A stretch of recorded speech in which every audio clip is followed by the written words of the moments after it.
You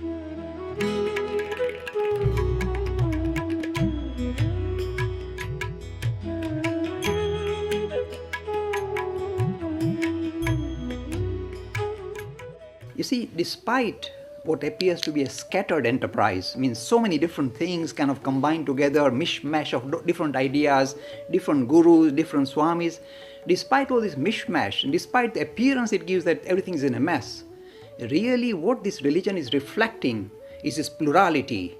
It allows every individual to relate to the idea of spirit or his own human condition in his own personal manner, depending on his own background, his family background, his sectarian movement background. These are all very important. So vast number of different approaches to spirituality are visible in the modern Indian scene. This is not something negative. This shows the openness of the system. But whenever you have a very open system, is open to becoming very confusing and conflicting sometimes, because there are different ideas, they can't sit well together.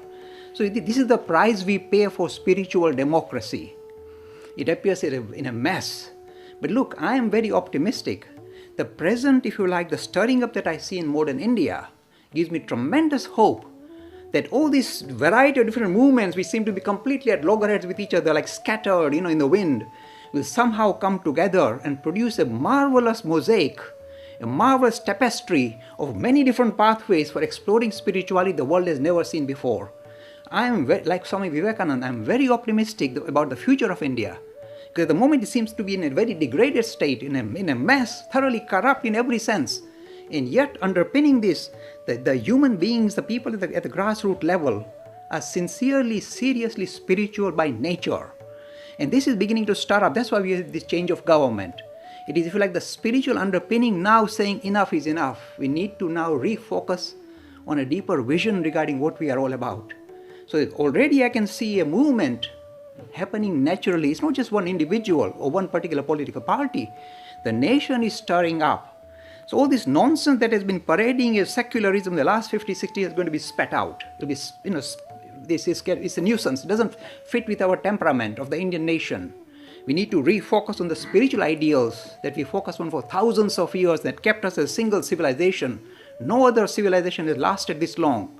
And the reason is we always aspired to higher principles, higher, not material things and, expanding our empires. Other empires have come and gone.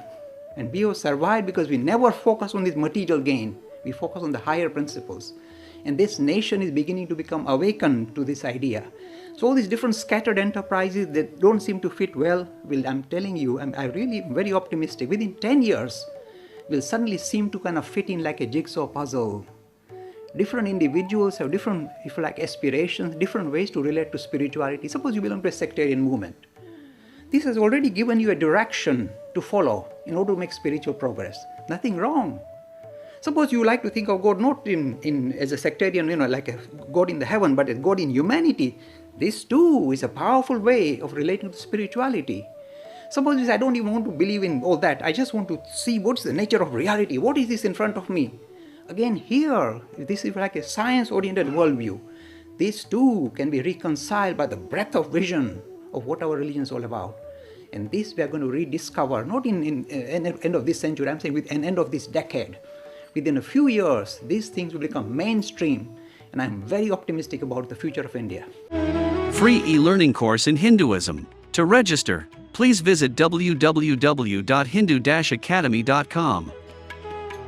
Talks on Hinduism, sponsored by People Care, encouraging caring for the elderly in their own homes. For more information, please visit peoplecare.com.